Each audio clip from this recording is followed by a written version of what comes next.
we dem e kwa Ahosepe bi so. Yeah, that's sorry, there's a business mogul, Twum Barima.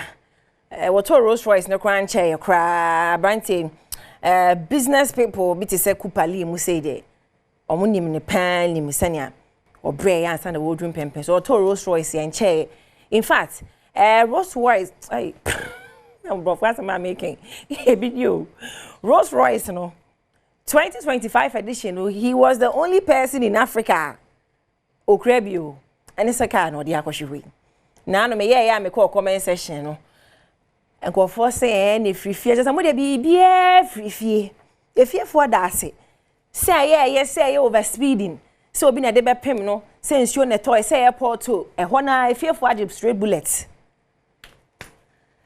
So there shaka crabra na Ahosepe.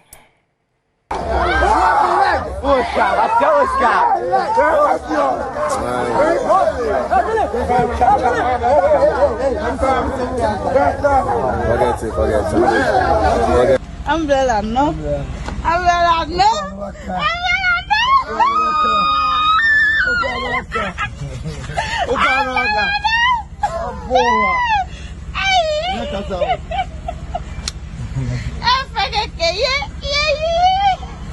Enti say na ekoye otoye no say na make only the only person in Africa me go bisa kana one ne kupali mo asuo ho kana ani omo na omo nka abanti asamoncho ye nto